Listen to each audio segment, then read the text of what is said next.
Chicos, volvemos con la clase, 2:10 en punto. Tenemos que mantener los horarios estrictos, ¿eh? ¿Están ahí para poder continuar? Pregunto. Mientras tomo mi chocolate.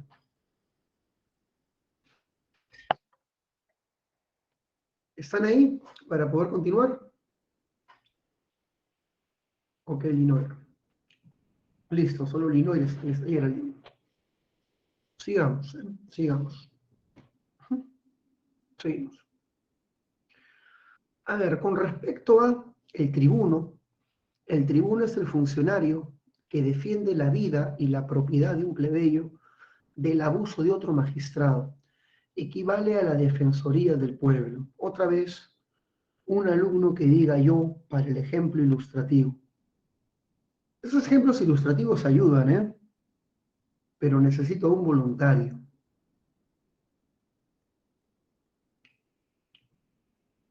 A ver, ¿quién dijo yo para el siguiente ejemplo?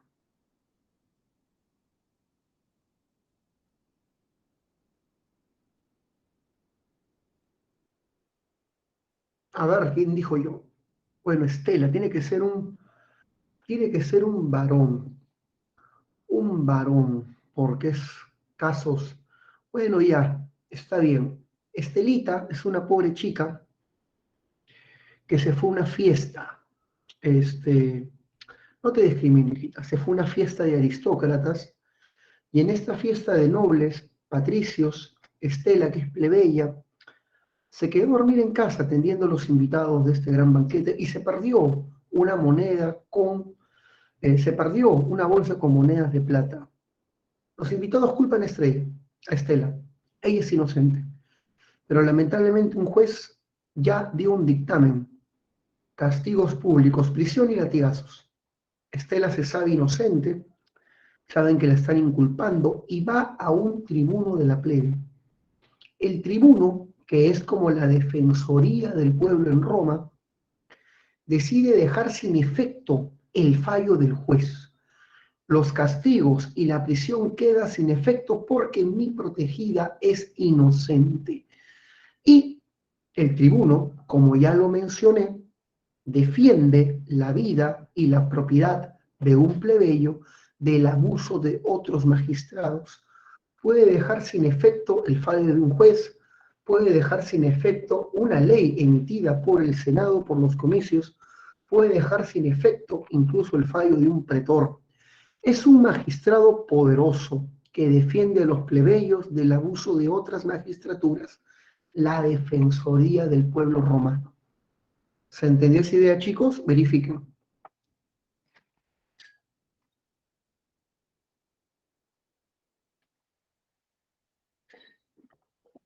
¿Se entendió esa idea? Muy bien.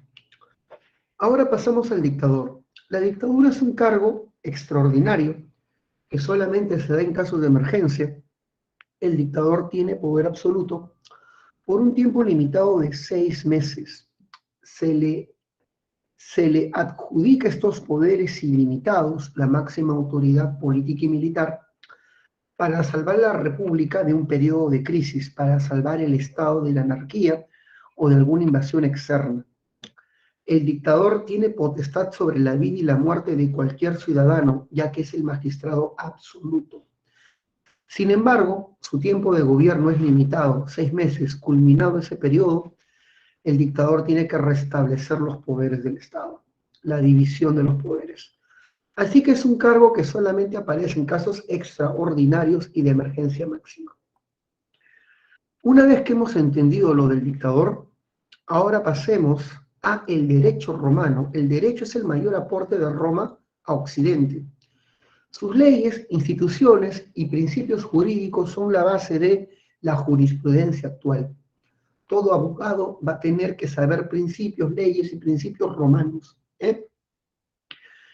Debe saber que el derecho surge del conflicto entre plebeyos y patricios. ¿Por qué los plebeyos se sublevan? Debido a que no tenían acceso a cargos públicos.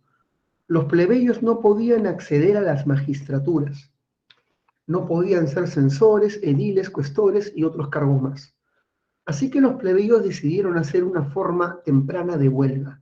Abandonan Roma y se van a fundar su propia ciudad a los pies de un monte llamado el Monte Aventino.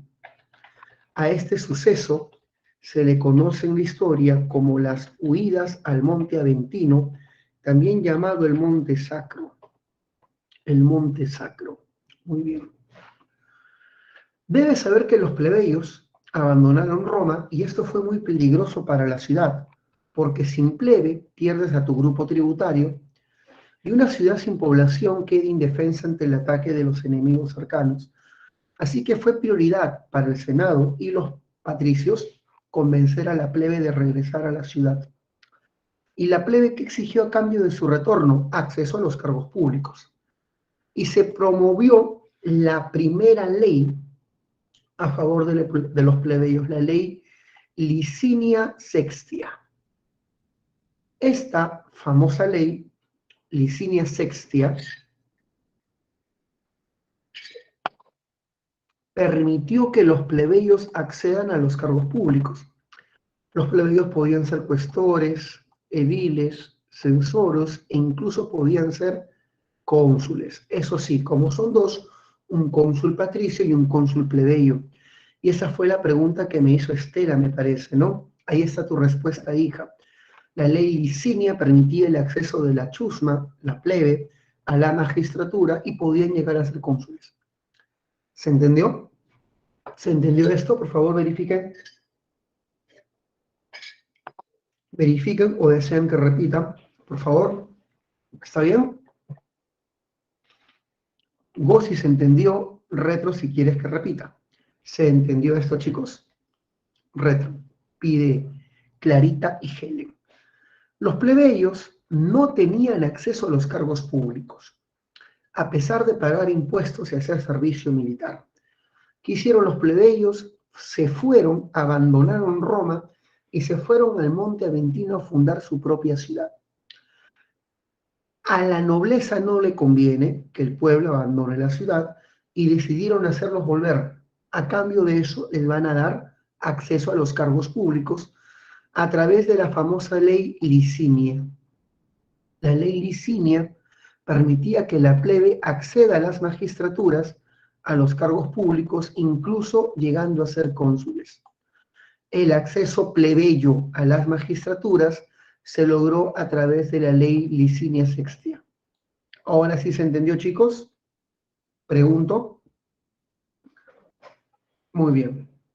Y te cuento, los plebeyos regresaron y ahora querían más. Los plebeyos ahora desean igualdad jurídica. ¿Qué dijeron los patricios? La misma ley que te gobierna a ti, ¿me va a gobernar a mí?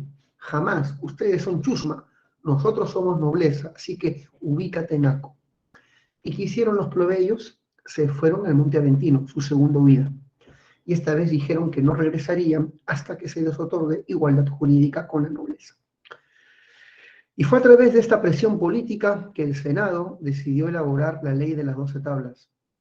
Esta ley otorgaba igualdad jurídica entre patricios y plebeyos y la plebe regresó a Roma. Pero ahora la plebe exigía la legalidad para el matrimonio con nobles. Antes el matrimonio entre un noble y una plebeya estaba prohibido. La plebe exige la legalidad de los matrimonios interclase. ¿Qué dijeron los miembros de la nobleza? Jamás, yo no voy a permitir que mi hija se case contigo, chusma. O sea, Y pregunto, ¿qué hicieron los plebeyos? ¿Qué te imaginas que hicieron? A ver si me estás siguiendo en la lógica de explicación. Muy bien, se fueron al Monte Aventino por tercera vez.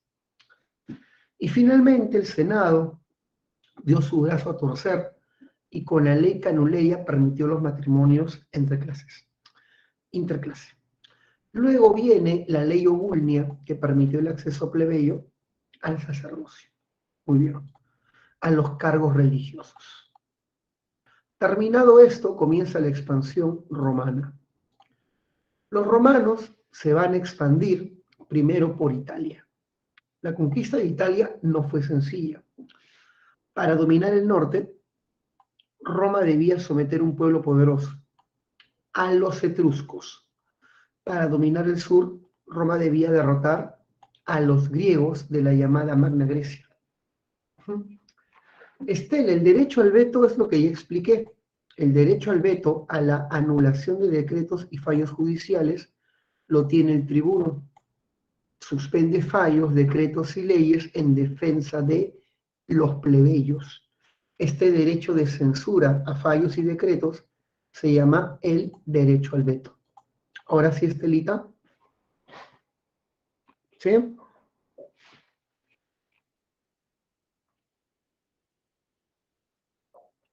No. El veto es ejercido por el tribuno y es su potestad intrínseca. Su potestad intrínseca. Obviamente, los plebeyos llegaban a un acuerdo y le ordenaban al tribuno poder censurar alguna ley. Pero el cargo del veto es una facultad intrínseca del tribuno, por si acaso. ¿Ya? Por si acaso. Y ahora pasamos a la expansión romana. Para dominar el norte, los romanos tuvieron que invadir a los etruscos. Fue una guerra larga que duró casi 3 siglos de conflictos distintos entre Roma y las ciudades etruscas. Para dominar el sur, Roma tuvo que invadir a las diversas ciudades-estado griegas de la zona. Roma invadió a la Magna Grecia. Así que tenemos una guerra romana al norte contra los etruscos y al sur contra los griegos. Habrá un alumno que sepa cómo se llama a la guerra entre Roma versus la Magna Grecia. ¿Habrá un alumno tiburón que sepa cómo se llama esta guerra, Roma versus Magna Grecia? Yo sé que hay alumnos poderosos que tienen una excelente preparación en colegio y que han estado en otras academias y que tienen la capacidad de responder esa pregunta. ¿Cómo se llama la guerra entre Roma y la Magna Grecia? Vamos, vamos. ¿Habrá un alumno tiburón que sepa esa respuesta?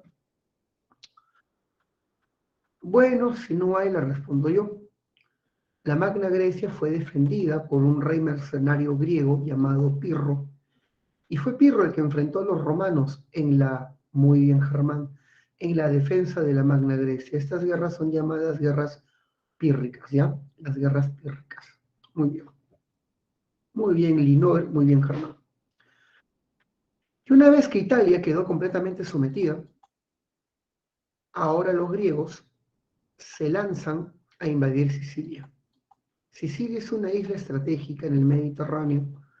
Quien controla esta isla domina el Mediterráneo de Occidente. Sin embargo, esta isla se encuentra controlada en buena parte por Cartago. Cartago es una poderosa ciudad fenicia ubicada en el norte de África, en lo que actualmente es Túnez. Cartago había colonizado todos estos territorios que están de verde. Se perfilaba como la potencia en Occidente, la potencia marina, la gran talasocracia. Pero Roma quería rivalizar con Cartago por el control del Mediterráneo. ¿Cómo se llaman las guerras entre Roma y Cartago? Por la hegemonía en esta zona. Guerras fenicias. ¿Cómo se dice fenicio en latín? Púnico. Estas son las famosas guerras púnicas. Las guerras púnicas, también llamadas guerras fenicias. Muy bien. Debes saber que la causa es el control del Mediterráneo y de Occidente y van a ser 3 guerras púnicas. Las 3 guerras púnicas la gana Roma.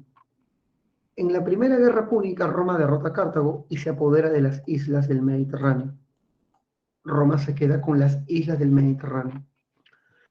Pero los cartagineses perdieron las islas y se concentraron en la colonización de la península ibérica, España. Incluso los cartagineses fundaron colonias en España. En España nació una ciudad llamada Nueva Cartago. Nueva Cartago. Hoy en día se llama Cartagena. Está en España, Cartagena, ciudad de origen fenicio. En la colonización de España sobresalió un general llamado Almícar Barca. Este general de gran melena era llamado el León Almícar. Llegó a tener 3 hijos, llamados los Cachorros de León. Su hijo más bravo se llamó Aníbal Barca. Los Barca, llamados los Leones, fundaron una ciudad en España, la ciudad de los Leones Barca.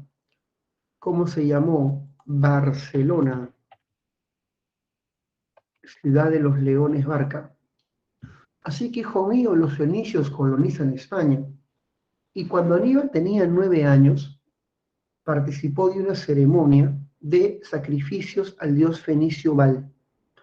Y como el niño no tenía nada que sacrificar en el fuego de Baal, quemó su propio brazo. Su brazo lo colocó sobre el fuego de Baal y esperó a que la llama le abriese la piel. 9 años.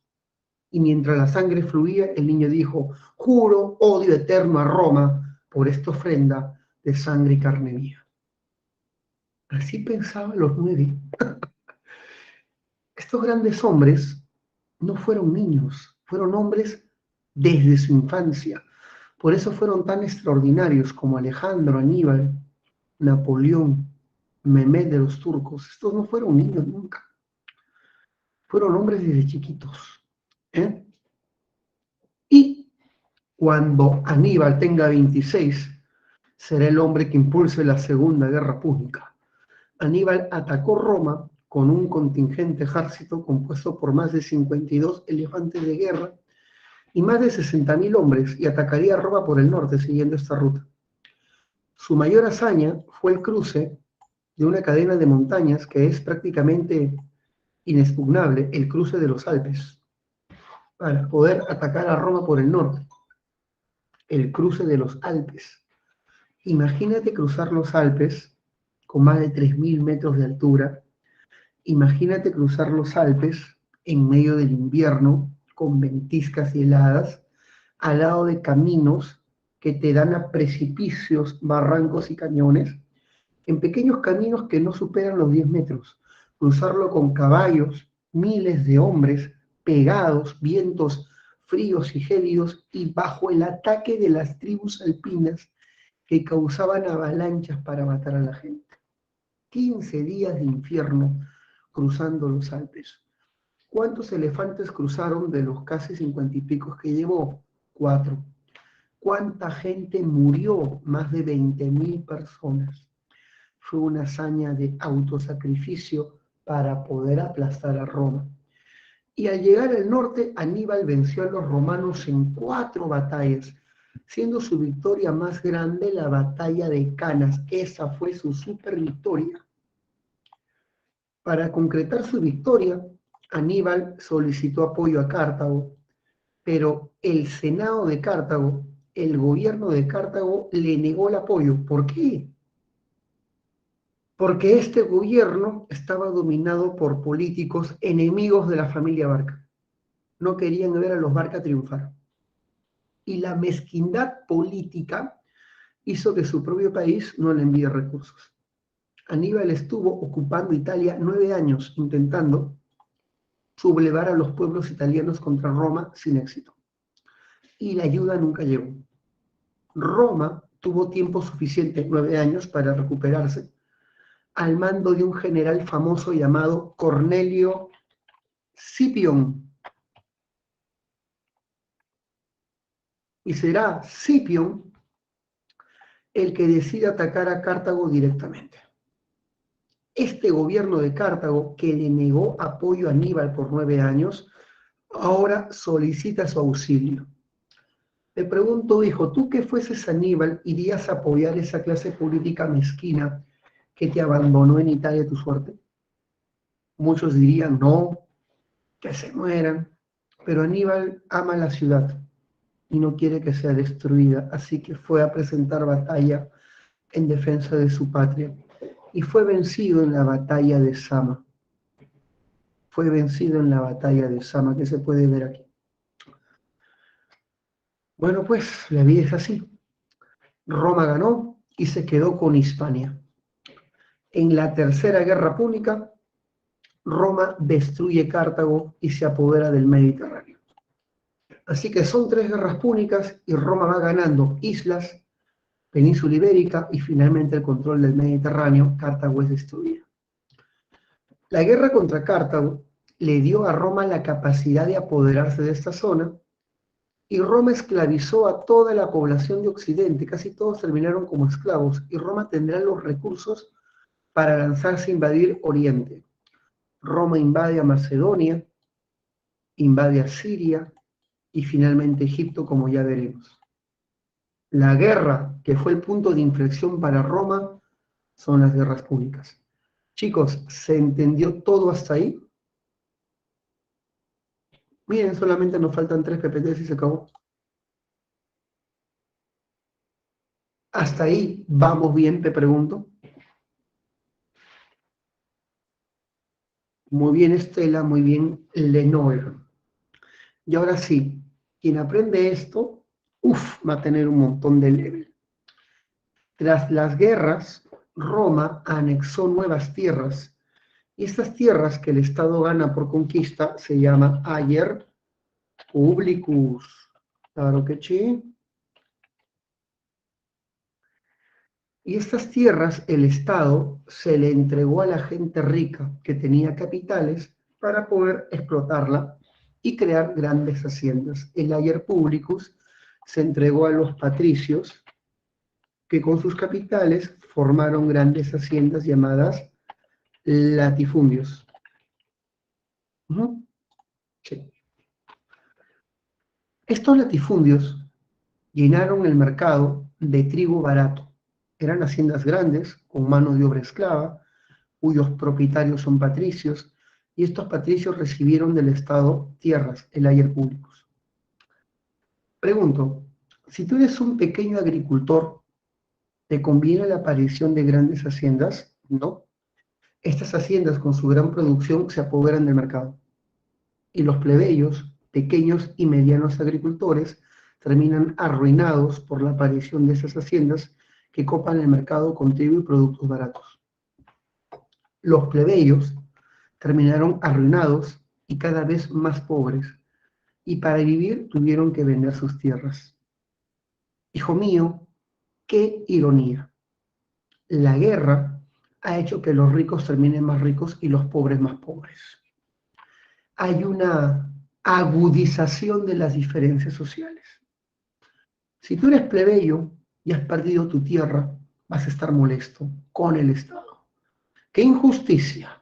Yo pagué mis impuestos para la guerra, mi hijo peleó contra los fenicios y yo estoy más pobre que nunca. Exijo que el Estado también me entregue tierra a mí. Quiero acceso al ager publicus. Y este es el preámbulo para un tema bastante tenso, conocida como la reforma agraria. La reforma agraria fue impulsada por 2 famosos hermanos, tribunos de la plebe, los hermanos Graco. Los hermanos más famosos de Roma, tras Rómulo y Remo, son los hermanos Graco. Y ellos propusieron una famosa ley llamada Lex Agraria. ¿En qué consiste esta ley propuesta por Tiberio Graco? Consiste en repartir el ager publicus entre los plebeyos, que las grandes haciendas se reduzcan. Esas tierras que son del Estado, porque son tierras del Estado, también se reparten pequeños lotes para la plebe. Te pregunto, por tu análisis social, ¿qué grupo social se va a oponer a la reducción de las haciendas? ¿Qué grupo social no quiere soltar las tierras estatales llamadas ager publicus? Obviamente que los patricios. Muy bien, Estela, muy bien. Los patricios, los terratenientes.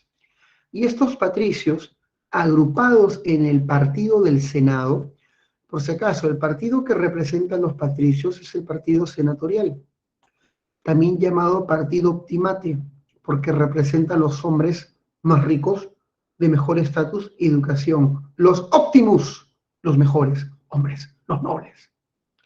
El partido optimate, el partido patricio, el partido senatorial, se opone a la reforma agraria. Y para evitar que esta ley se apruebe, mandan a matar, mandan a asesinar al pobre Tiberio Graco, quien es muerto brutalmente.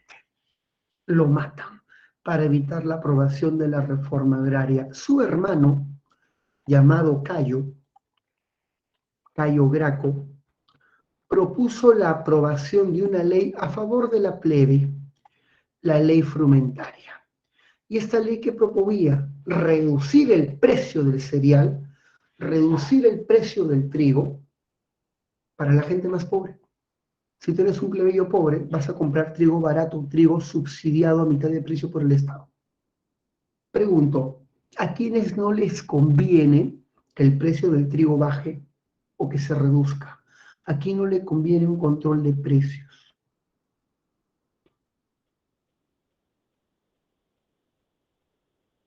Dime, porque son los productores, los dueños, claro. Y los patricios se oponen una vez más a ello y arruinan a Cayo Graco y lo obligan y lo llevan al borde del suicidio. Así que Cayo Graco se suicida, arruinado políticamente por los patricios, y Tiberio el Mayor fue asesinado por los patricios y lanzado su cadáver al río Tíber. Estas son las famosas leyes de la llamada reforma agraria. Sin embargo, Roma entra en colapso. No es un mapa, Lucas. Roma entra en colapso con las llamadas guerras civiles. Las guerras civiles son un conflicto entre dos partidos que se repudian. El partido senatorial, que representa los intereses de la nobleza, y el partido popular, que representa los intereses de... la ley Antonia, dirás, Jimena. Antonia, esa sí puede ver, esa la vemos ahorita. Esa está por acá. Vamos a ver la ley Antonina. Esa sí viene, ¿eh? Muy bien.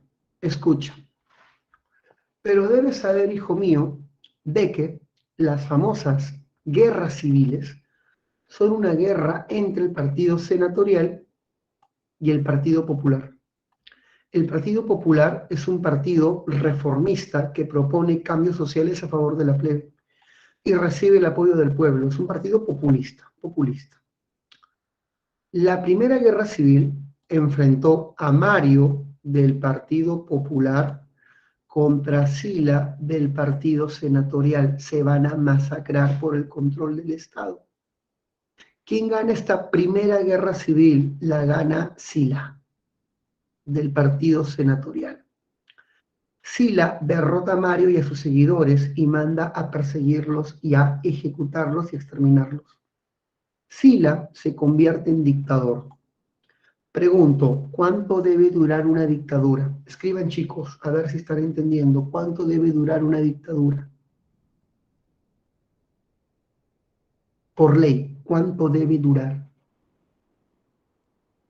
Muy bien, pero Sila se zurró en la ley y se nombra dictador perpetuo. O sea, dictador por toda la vida. Muerto Sila, aparecen tres líderes políticos, Julio César, Pompeyo y Craso, que deciden hacer una alianza para evitar una guerra civil. Y a esta alianza, a un gobierno de tres, se le llamó primer triunvirato. Debes saber que en este primer triunvirato fue una alianza de fuerzas políticas para tomar el control del Estado y evitar una guerra civil. Lamentablemente, Craso, que era el hombre más rico de Roma, muere en una campaña militar hacia Oriente. Muere. Y muerto, César y Pompeyo, que pertenecen a dos partidos que se odian, César es popular, Pompeyo es senatorial, se van a masacrar en la Segunda Guerra Civil. La Segunda Guerra Civil da por victorioso a César, quien venció a Pompeyo en la batalla de Farsalia. Pompeyo vencido huye a Egipto y César fue tras él. Y cuando César fue a buscar a Pompeyo, en Egipto conoce a una mujer que va a tener mucho impacto en su vida, la reina Cleopatra, de 18 añitos. César tenía 50 y Cleopatra 18. Pompeyo encuentra la muerte en Egipto, le cortan la cabeza. Y César forma una alianza con la reina de Egipto, Cleopatra. La alianza se pacta con un hijo. Sí, César de 50 tuvo un hijo con Cleopatra de 18. Cleopatra es como Becky G. Es una mujer que le gustan mayores, esos que llaman señores. Muy bien. Y llega a tener un hijito, Ptolomeo César. Cesarión, Ptolomeo César. Muy bien.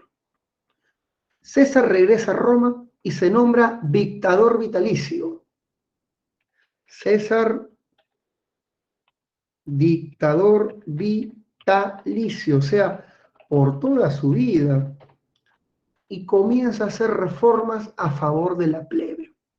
Yo te pregunto, ¿qué grupo social odia a César por hacer reformas a favor de la plebe? ¿Qué partido o grupo social lo repudia? Lo llaman tirano. Los patricios, una vez más.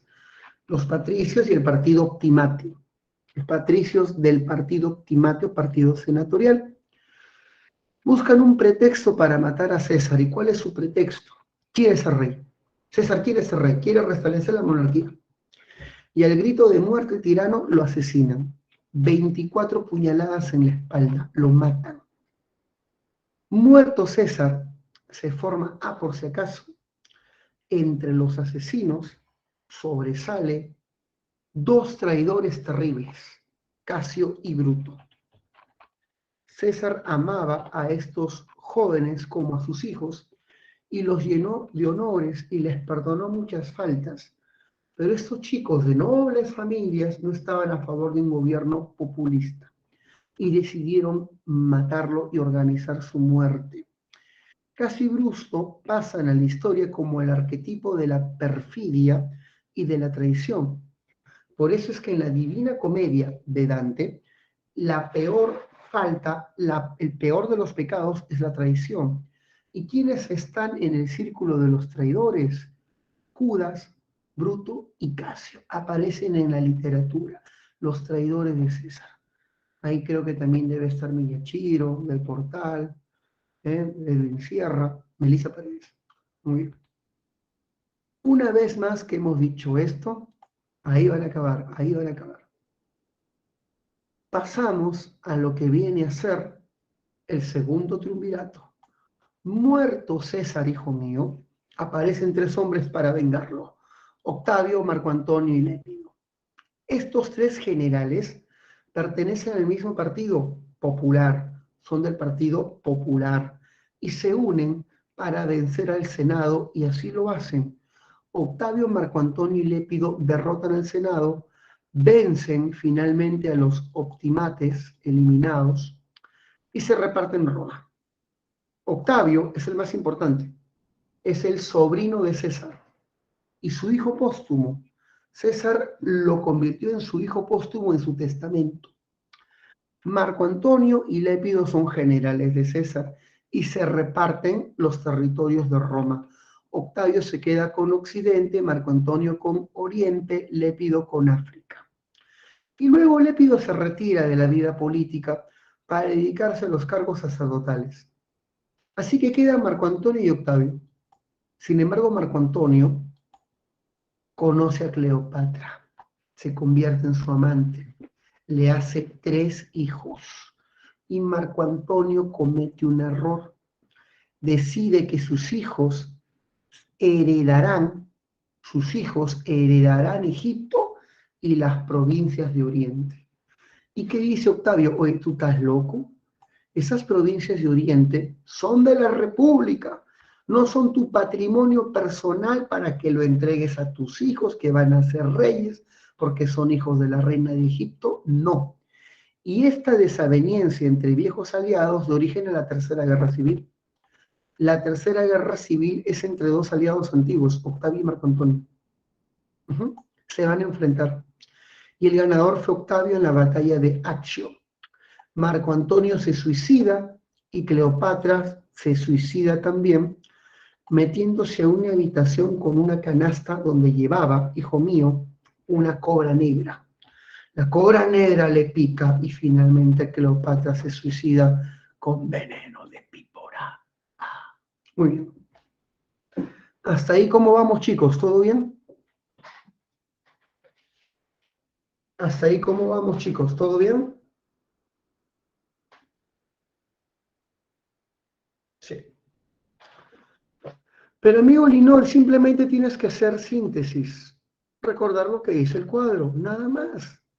Primera Guerra Civil, Mario versus Sila. ¿Quién ganó? Sila. Facilito, ¿sí o no? Luego, primer triunvirato. ¿Quiénes lo forman? Julio César, Pompeyo y Craso. El primer triunvirato se rompe. Segunda Guerra Civil. ¿Quiénes se enfrentan? César versus Pompeyo. ¿Quién gana? César. Fácil. Segundo triunvirato. Octavio, Marco Antonio y Lépido. Se enfrentan en la Tercera Guerra Civil. Octavio y Marco Antonio. ¿Quién gana? Octavio. ¿Ves?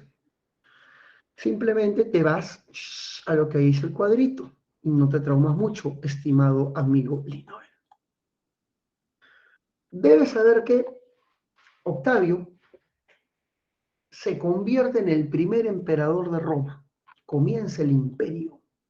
Mira, la expansión del imperio romano es una monstruosidad. Octavio se convierte en el primer emperador de Roma y como emperador va a cambiar de nombre César Augusto. Octavio, renombrado como César Augusto, se convierte en el primer emperador de los romanos. Muy bien.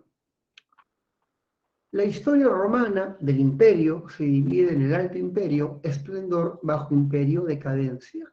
Esplendor y decadencia. Así que veamos. Chicos, esta es la última PPT. Acabamos todo. Impresionante. Terminamos todo.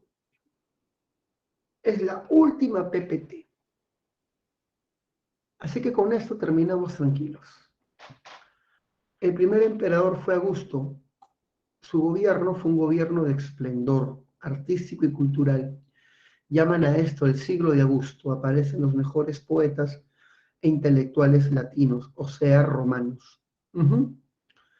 Su gobierno fue un gobierno autoritario, donde él restableció el orden a través de un gobierno fuerte y represivo, y su gobierno restableció la estabilidad pública. Augusto logró restablecer la estabilidad pública con un gobierno autoritario y comienza con él un periodo de estabilidad interna, un periodo de orden interno, que se va a llamar la Pax Romana, paz para los romanos. La Pax Romana la inicia Augusto.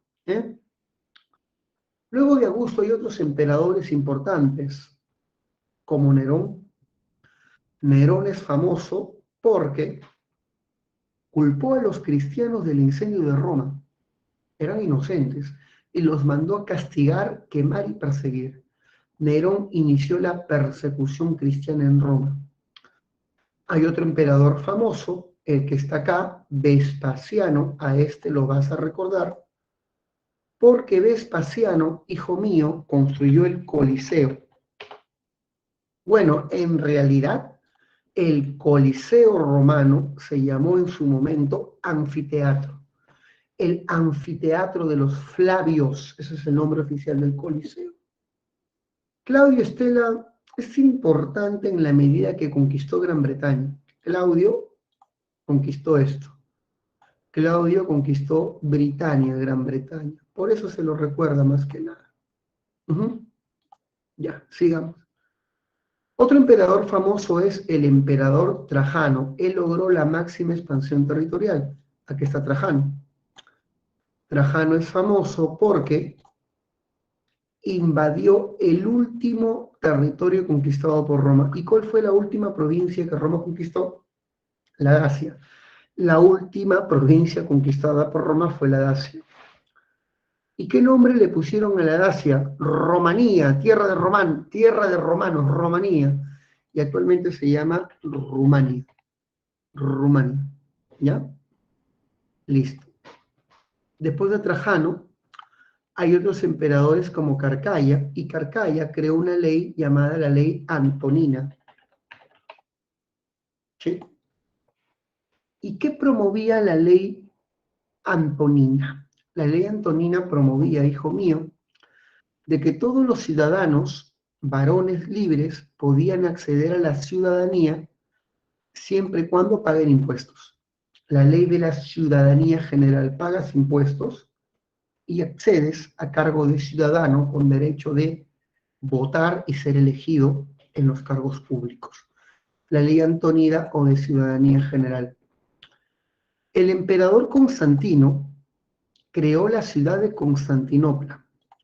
Constantinopla, hijo mío, fue la segunda ciudad más importante después de Roma. Estaría aquí Constantinopla, ahí, en las puertas del Mar Negro. Constantinopla, la segunda ciudad más importante después de Roma, dentro del imperio. Y Constantino, con el edicto de Milán, esto es importante, Constantino, con el edicto de Milán, estableció la libertad de cultos. Si eras cristiano, obtenías la tolerancia religiosa. Y Constantino, al establecer la libertad de cultos, fue el primer emperador cristiano en convertirse a esta religión. Fue el primer emperador romano en convertirse al cristianismo. Este es Constantino y el edicto de Milán, algo muy importante. Teodosio, con el edicto de Tesalónica, consolidó lo de Constantino, convirtió al cristianismo en la religión oficial. Si Constantino legalizó el cristianismo, Teodosio lo oficializó y lo convirtió en la religión única y obligatoria para Roma. Nadie podía ser ciudadano si no era cristiano. Muy bien. Teodosio tenía dos hijos, Flavio Honorio y Flavio Arcadio, y para evitar una guerra entre sus hijos por el imperio, lo partió en dos. A Honorio entregó esta zona llamada Roma de Occidente, y Arcadio entregó esta zona llamada Roma de Oriente. Roma será la capital de Occidente y Constantinopla será la capital de Oriente. Así el Imperio Romano quedó dividido en dos entidades separadas. El último emperador de Roma fue un niño de 12 años llamado Rómulo Augustulo. Este niño fue derrotado en el año 476. Fue derrotado por los generales germanos bárbaros. Roma caerá, y veremos eso en la siguiente clase, ante las invasiones bárbaras. Sí, Estela, los érulos, pero los érulos dan el golpe de gracia. En realidad Roma ya había sido desestabilizada por los visigodos, por los hunos, por los francos, por los vándalos. Los érulos eran un grupo germano al servicio de Roma y se rebelan con su general Odoacro. Y es el general Odoacro el que termina derrotando al último emperador romano de Occidente, llamado Rómulo Augustulo. Y lo que ha dicho Estela me da paso para hacer unas preguntas de eco. ¿Cuáles son las causas que destruyeron el mundo romano? ¿Cuáles son las causas para la caída de Roma? Bueno, la primera causa: Roma era demasiado grande, tenía una expansión gigantesca, tenía que pagar una enorme burocracia y a ejércitos muy numerosos. Imagínate ejércitos para defender todas estas fronteras. Por Dios, prácticamente que llevar al servicio militar a media Europa. Como no había tantos soldados romanos para tantas fronteras, los romanos cometen un error. Comienzan a reclutar germanos. Los germanos van a ser reclutados para la defensa de las fronteras. Y a esto se le llamó germanización del ejército. O sea, el 70% de tropas que defendían Roma eran bárbaros, germanos. ¿Se entendió? La germanización del ejército, su excesiva expansión, además el desorden interno. Casi al final de su historia, Roma entra en crisis. Diversos generales van a luchar por el título imperial y se van a masacrar.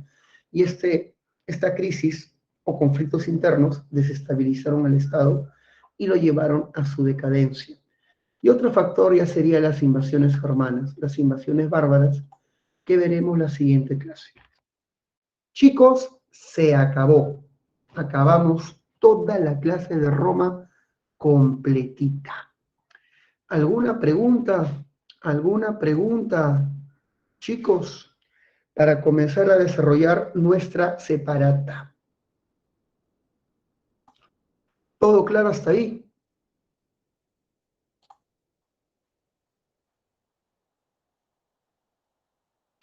Roma ganaba sobre todo ingresos por conquistas militares.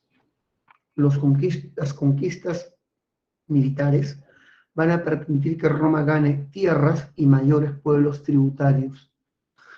Así que Roma es una potencia esclavista, sobre todo Germán, esclavista. Otra base fuerte de su agricultura era el comercio en el Mediterráneo. Roma dominaba el Mediterráneo, su principal artículo de comercio eran los esclavos. Y otro elemento importante era la producción en sus latifundios. Ya está. Ya te conté cuál es la base de la economía romana. No. A ver, ¿cuál es la? Ah, ah. A ver, voy a editar las claves. Me confundí.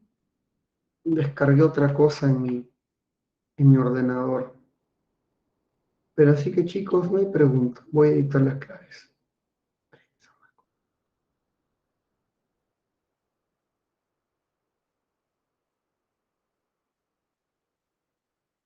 Pero qué raro. A ver.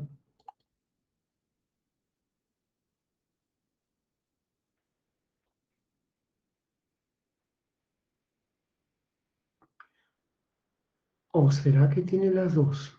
A ver un ratito.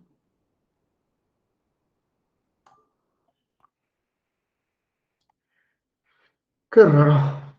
Vamos a ver acá las preguntas.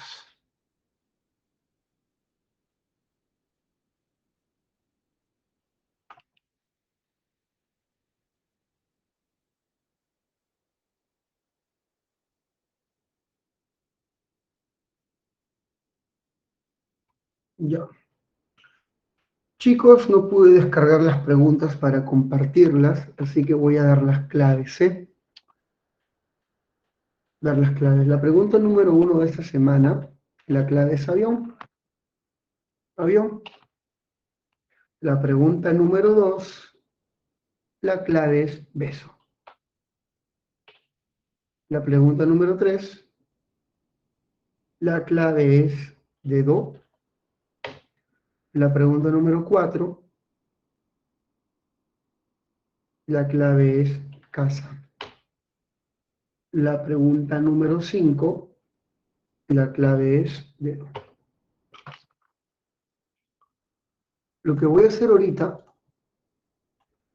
y esto me parece raro, he descargado la semana 5. Acá la tengo. Acá estaba. Oh, me confundí, acá estaba. Ya. Vamos a desarrollar las preguntas. Ya. Fíjense, vamos a justificarlas, ¿ya?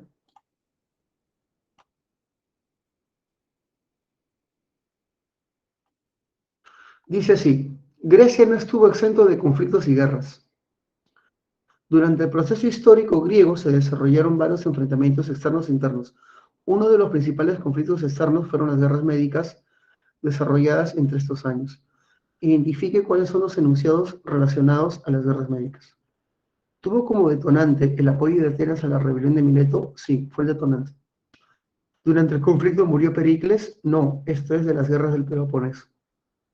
¿Causado por las pugnas hegemónicas políticas y económicas de las polis? No, las polis no se enfrentan aquí. ¿Entre las batallas destacó la victoria griega en Salamina? Sí. La clave sería 1 y 4. La clave es avión. Ya está. Ahí justifico la respuesta, ¿ya? Sigamos. 2.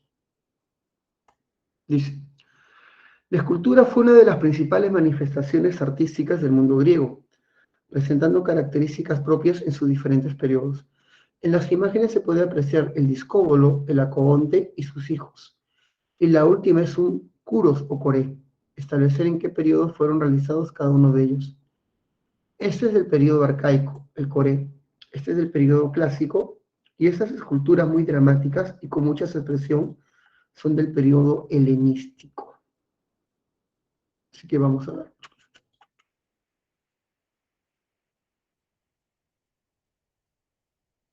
¿Dónde están las claves?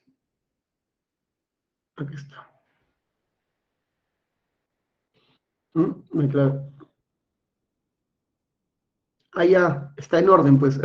Clásico, helenístico y arcaico, como lo dije. Yo pensé que le iban a presentar en orden cronológico, ¿no? Es de acuerdo al orden de las imágenes. Clásico, helenístico y arcaico. ¿Mm? Sí, dice. Los periodos históricos de Roma fueron tres: monarquía, república e imperio. Identifique los enunciados que corresponden a la monarquía. Extensión de la ciudadanía a todos los varones libres. Esto es imperio con la ley antonina. No, no. Desarrollo de la batalla de Accio. Esto es república. No. Enfrentamiento con Cartago por la hegemonía del Mediterráneo. Esto es república. Guerras púnicas. Gobierno de Tarquino. Esto es monarquía. Solo cuatro. La clave es de... Ya está. En la República Romana se desarrolló la lucha entre patricios y plebeyos. Una de las protestas principales, ya, la relación correcta. Ley de las 12 tablas, igualdad jurídica. Ley canuleia, matrimonios mixtos. Licinia sextia, acceso de los plebeyos a los cargos públicos y Olgunia, perdón. Licinia sextia, acceso plebeyo a los cargos públicos y Olgunia a los cargos sacerdotales. En base a eso, ¿cuál sería la clave? Bueno, simplemente ya lo desarrollamos, ¿no? Simplemente queda con la clave. Casa, casa. Y la 5, la religión romana fue influenciada por Grecia y la extensión del imperio tuvo como consecuencia los contactos y asimilaciones de cultos orientales, incluso de pueblos bárbaros. El cristianismo fue duramente perseguido en los primeros siglos. Más tarde, el imperio fue estableciendo medidas como el Edicto de Tesalónica. ¿Qué estableció el Edicto de Tesalónica? Oficializó el cristianismo. Oficializó el cristianismo. Dedo. Ya está.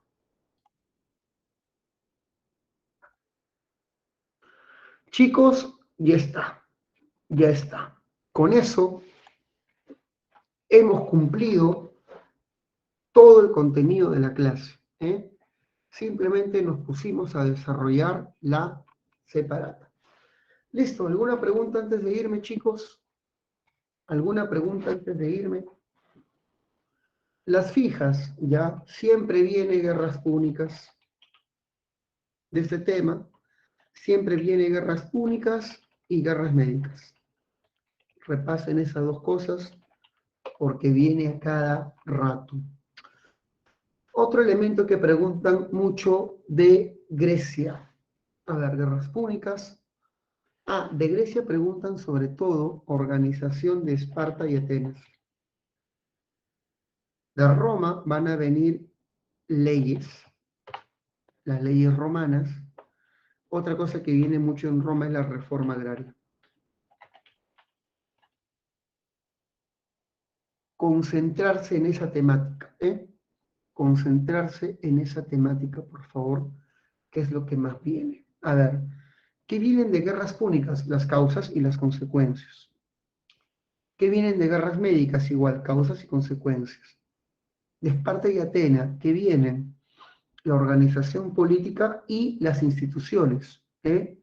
Ha venido acerca de las asambleas populares, ha venido acerca de los éforos, ha venido acerca de lo que viene a ser, por ejemplo, los eliastas.